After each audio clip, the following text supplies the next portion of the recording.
बिस्मिल्लाहिर्रहमानिर्रहीम। अस्सलाम वालेकुम। इब्तिदा रब्बुल इज़्ज़त के नाम से जिसने जान दी जहान दिया और दरूद सलाम मोहम्मद वाले मोहम्मद पर। आइए उनके साथ नासिर नकवी हाजिर खिदमत है। नाज़रीन, सिर्फ 3 दिन रह गए इलेक्शन के और अभी भी कुछ समझदार सियाने लोग कहते हैं शायद इलेक्शन अब भी ना हो। अब क्या कहा जा सकता है? कुछ नहीं कहा जा सकता। उनके अक्लों में पर्दे पड़ गए। इलेक्शन कमीशन कहता इंतजामात मुकम्मल, बैलेट पेपर छप गए, बल्कि जहाँ जहाँ इतराज़ात थे और जो नए अलाटमेंट हुई थी निशानात की, उनके बावजूद भी उनके बैलेट पेपर छप गए। लेकिन मामला जो हैं वो अभी बहुत से उलझे हुए हैं, सुलझे हुए नहीं। मसलन KPK और बलूचिस्तान में अमन की सूरत हाल अच्छी नहीं। मौलाना फजलुर रहमान बहुत देर से कह रहे थे बड़े मामलात हैं, वो क्या कुछ है वो भी मैं आपको बताऊंगा। फिर अमरीकी ग़ुलामी से नजात जो है वो बढ़ गई। वो कैसे हो गई कि निजात क्या हो गया, क्या मसले मसाइल हैं, वो भी आपको बताऊंगा। मुनाजरा नहीं, मुआजना हो गया। और सियालकोट में नवाज शरीफ के इख्तिदार का चांद नजर आ गया। ये कहाँ से हुआ, कैसे हुआ? और सबसे बड़ी बात एक और है कि तोशा खाना में इतनी लंबी चौड़ी सजाएं हुई, लेकिन तोशा खाना केस अभी ख़त्म नहीं हुआ, फिर से सर उठाएगा। इन तमाम तफसीलात से आपको आगाह करूंगा, लेकिन पहले आपसे गुजारिश कि आइए इनको सब्सक्राइब करें, लाइक करें, घंटी का बटन दबाना ना भूलें और अपनी कीमती राय का इजहार अपनी शख्सियत के मुताबिक करें। जी नाज़रीन, इलेक्शन हो रहा है, 3 दिन बाकी हैं, सारे मामला तय हैं, सब कुछ हो चुका है और फोर्सेस मांग ली गई हैं इलेक्शन कमीशन की तरफ से। अमन अमान की सूरत हाल KPK में गड़बड़ और छोटे मोटे फसादात वहाँ भी हुए, बलूचिस्तान में भी हुए। KPK में तो एक बंदा भी मारा गया। लेकिन ये इलेक्शन का जो कहते हैं ना हुस्न जमहूरियत का, उसमें ये खून खराबा भी लाजमी होता है, छोटा मोटा बड़ा छोटा। लेकिन दुआ यही है कि खैर खैरियत से हो जाए, लोगों को समझदारी का मुजाहरा करना चाहिए। और 8 फरवरी सर पे है, तो चूँकि हमने जमहूरी निज़ाम के साथ जीना है, पार्लिमानी निज़ाम के साथ जीना है, लिहाजा हमें अपनी राय का इजहार करना चाहिए और ये हो जाना चाहिए। तो ये मामलात क्या हैं, कैसे हैं, ये सारी चीज़ें जो हैं इस पर हम सबको एक पाकिस्तानी की हैसियत से गौर करना चाहिए। अच्छा, मुनाज़रा नहीं मुआजना, ये नारा लगाया था अपना शहबाज शरीफ साहब ने, किसके? बिलावल भुट्टो ज़रदारी के जवाब में, कि मुनाज़रे की दावत ना दें हमें, मुनाज़रा छोड़ दें, आए पंजाब का और सिंध का मुआजना कर लेते हैं, कहाँ कहाँ तरक्याती काम हुए कैसे। इसलिए कि आपकी वहाँ भी लंबी हुकूमत है, तो यहाँ भी पंजाब में हमारे ज़िम्मे आप कर रहे हैं, तो इसको देख लेते हैं।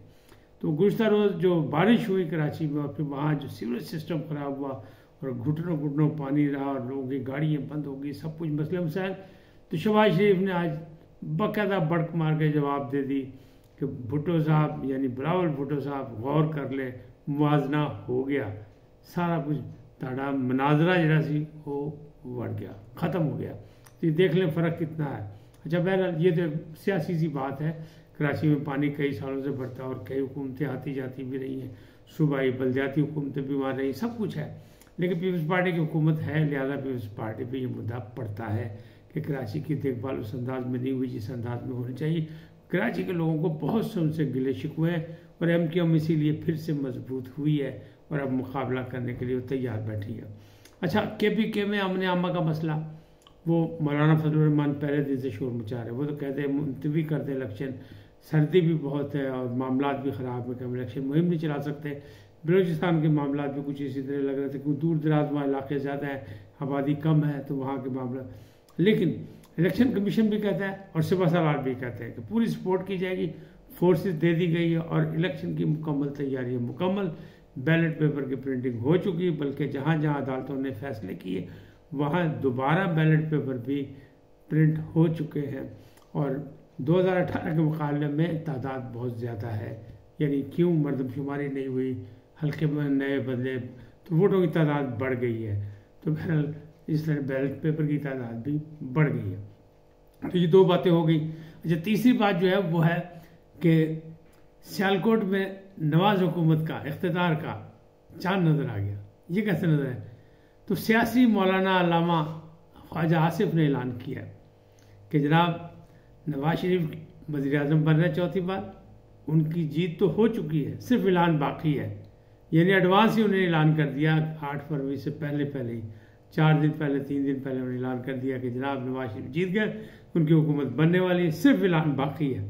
अब इसको किस तरह से आप लोग देखते हैं और क्या ये ख्वाब है या ख्वाहिश है, इसको अलग देख लें। असल फैसला तो 8 फरवरी को ही होना है। अमरीकी ग़ुलामी से निजात, ये नारा था कप्तान का, और कप्तान का नारा था कि हम अमरीकी ग़ुलामी से निजात दिलाएंगे, अमेरिका ने हमारी हुकूमत गिराई, हम उनसे बाकायदा बदला लेंगे और ये वो सारी बातें। लेकिन मैंने उस वक्त भी सबसे पहले ब्रेक की थी खबर कि इन्होंने जनाब लॉबिंग के लिए एक फर्म ली है, फिर वो एक फर्म से 2 फर्म हो गई, फिर 2 से 3 हो गई ताल्लुकात की बेहतरी के लिए। अब एक और फर्म का हुआ है 45 दिन के लिए, एक फर्म डॉक्टर कुरैशी साहब है कोई, उन्हीं फयाज कुरैशी शायद उनका नाम है, तो उनके ज़िम्मे लगाई। वो पीटीआई के बहुत बड़े कारकुन हैं, बल्कि फ्रांसर ATM है, तो उन्होंने ये लगाई है कि जनाब इसमें ये बात की जो ज़्यादती हो रही हैं यहाँ पाकिस्तान में पीटीआई के साथ, पीटीआई की क़यादत के साथ, पीटीआई के सरबराह के साथ, उसके बारे में लॉबिंग करें, 45 दिन में लोगों को बताएं कि यहाँ इलेक्शन कैसा हो रहा है और यहाँ क्या हालात हैं, और फिर इंसानी हुकूक की पामाली हो रही है, क्या हो रहा है क्या नहीं। तो इसका क्या मतलब हुआ? इसका मतलब ये है कि अमेरिका में ही लॉबिंग करके अगर आप आज़ादी की भीख मांगना चाहते हैं वहाँ से, तो इसका मतलब ये है कि वो जो ग़ुलामी थी ना, अमरीकी आज़ादी से नजात का जो नारा था, जो हकीकी आज़ादी का नारा था, वो इमरान खान साहब ने या उनकी पार्टी या उनके पार्टी के सियानों ने, यानी डॉक्टर फयाज कुरैशी जैसे लोगों ने वहाँ लॉबिंग करने के लिए जो फर्म बनाई 45 दिन के लिए इलेक्शन के मौके पर, तो वो इस बात से साबित हो रही है कि भाजी अमेरिका से ग़ुलामी की नजात जो है वो बढ़ गई। उनसे ऐसे तरह काम चलेगा, उनके साथ ही मिलकर चलना पड़ेगा। तो बहरहाल ये भी सारी चीज़ें। अब तोशाखाना में बड़ा लंबा चौड़ा सज़ा हुई है, और लंबी सज़ा है, यानी 14 साल, फिर जुर्माने, फिर बामुशक्क़त। तो मुशक्क़त को छोड़े, जो बिलावल भुट्टो ज़रदारी की बात याद में आ गई कि वो जो उन्होंने कहा कि जो इद्दत में जो शिद्दत आई, ये ज़ाती मामले को छेड़ा, मुझे अफसोस हुआ, फिर उसमें सज़ा भी होगी 7 साल, लेकिन इसमें बामुशक्क़त सज़ा नहीं है। पहले 2 जो साइफर में और उसमें बामुशक्क़त। तोशाखाना जो है, मैंने बहुत पहले कहा था कि जब पहली सज़ा हुई थी नाअहली जिसमें हुई थी, तो मैंने कहा था ये असल तोशाखाना नहीं, असल तोशाखाना आना है। तो असल तोशाखाना केस आया और बड़े ज़ोर शोर से आया, उसमें ज्वेलरी की बात भी हुई, उसमें फिर घड़ियों की बात भी हुई, फिर एक से ज़्यादा घड़ियों की बात हुई, घड़ी बात हुई। तो वो सारी चीज़ें आएंगी, तो अब तो उसकी सज़ा भी हो गई, अपील में जाएंगे, फिर वो बात की बात है। अब मैं कह रहा हूँ कि अभी भी तोशाखाना केस ख़त्म नहीं हुआ। क्यों? 120 तहफ़ आए थे, 58 तहफ़ रख लिए थे, कुछ के को रिकॉर्ड पर लाया गया था, कुछ को नहीं लाया गया था, कुछ को औने पौने दाम लगा के ले लिया गया था, फिर उसको बेच दिया गया। तो ये मामला जो बाकी है ना, उनका हिसाब किताब करके एक और केस तैयार तोशाखाने का। तो यानी भाई तोशाखाना फिर से सर उठाएगा अभी। तो अभी ये मामला ख़त्म नहीं हुआ। फिर जो मैंने आपको गुज़श्ता व्लॉग में बताया था कि अभी तो वो आर्टिकल 6 वाला मसला है, यानी कासिम सूरी वाला, कि उन्होंने जो असम्बली में जो ख़त्म किया था, तो वो मामला जो है वो उसमें भी मसला अभी संगीन है। और फिर 9 मई का मामला भी संगीन है, क्योंकि जो सुल्तानी गवाह आए हैं वो तमाम वही हैं जो इन वारदातों में मुलव्वस थे, और वो सुल्तानी गवाह जब भी बनता है जब उसमें शामिल हो, और बाद में कहा भाई मैनू माफ़ करो तो मैं सानू असल दस देना, तो वो वाला काम भी सामने हो गया। तो वो भी मुश्किलात अभी इमरान खान की बढ़ रही है। मेरा एक ही मशवरा है कि इलेक्शन में टिका के वोट दें, फैसला करें, जिस तरह भी आज़ाद उम्मीदवार जो भी अपनी हैसियत असम्बली में मौजूद है। पहले दिन से मैं कहता हूँ कि असम्बली से बाहर कुछ नहीं है, मौजा दरिया में बैरून दरिया कुछ नहीं है। अगर सियासत करनी है, जमहूरियत की लड़ाई लड़नी, तो फ्लोर ऑफ द हाउस लड़ाई होनी चाहिए। तो वो इंतज़ाम करें सारा कुछ, और थोड़ा सा सब्र करें। आने वाला वक्त जो है, ये वक्त एक सा नहीं रहता, फिर बदलेगा, फिर देखी जाएगी।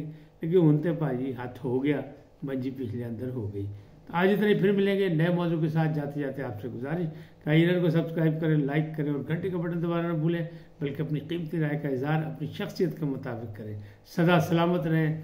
अल्लाह निगहबान।